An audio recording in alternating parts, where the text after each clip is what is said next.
The town of Sheridan mourns the death of a dedicated police sergeant while rallying to support the people who lost their home in the standoff.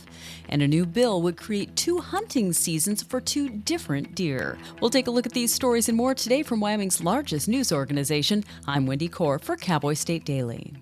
No job was too small for 33-year-old Sheridan Police Department Sergeant Nevada Krincke, who died in the line of duty Tuesday. Since his tragic death, there's been an outpouring of support from the Sheridan community.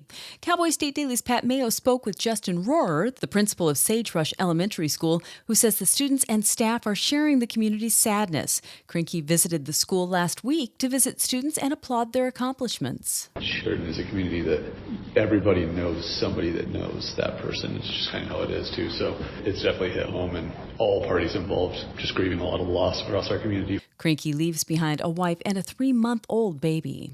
Meanwhile, Sheridan residents are rallying to support the other victims of this week's standoff. The home of Caro Hamilton was torn apart by gunshots, battering rams, and an excavator during the 32-hour standoff since William Lowry, the suspect who allegedly shot and killed Sergeant Krincke, entered the home and barricaded himself inside. Now, local contractor Morley Construction is committed to rebuilding the broken home. Cowboy State Daily's Pat Mayo said when Morley saw the scale of the damage to the Hamilton home, he immediately resolved to do something no matter the cost. He started reaching out to a couple of his buddies. They started getting more contractors calling him, and now they've had so much of a response that they've set up a meeting here in the community and start figuring out how they're going to do this. He's leading the effort. The public meeting for contractors who want to help is scheduled for 5 p.m. Monday, February 19th at the Best Western Sheridan Center. I'll be back with more news right after this. Nominate a Wyoming Unsung Hero for the 2024 Jefferson Awards by Serve Wyoming. Celebrate those who put others first and uplift their communities. Deadline for nominations is February 29th. Honor the best in our state across 7 categories. Join us in recognizing the hope, persistence, and passion that define the Jefferson Awards' 50-year legacy. Call 307-234-3428 to nominate an outstanding volunteer and be part of the spirit of service in Wyoming.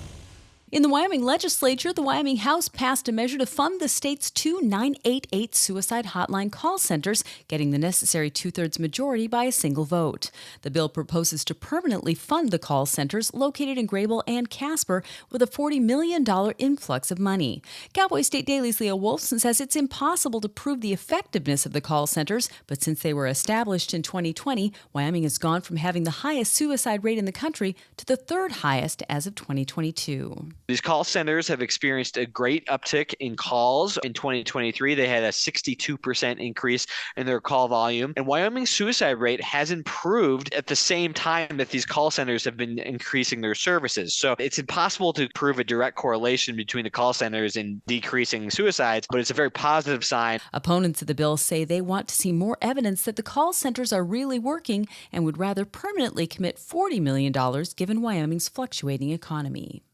Another bill introduced in the Wyoming legislature would create separate seasons for 2 deer species. Senate File 111 would create separate hunting tags and seasons for mule deer and white-tailed deer. Cowboy State Daily's Mark Hines says similar legislation has failed in previous sessions, but the massive mule deer losses over the 22-23 winter season may change the dynamic of the debate. Mule deer numbers are struggling all over the West, and white-tailed deer breed faster than mule deer. They're just doing better than mule deer, and people are concerned about conserving our shrinking mule deer numbers while getting our ballooning white-tailed deer numbers under control. Wyoming Senate President Ogden Driscoll is the lead sponsor of Senate File 111, which may give it the political weight it needs to pass this year's session.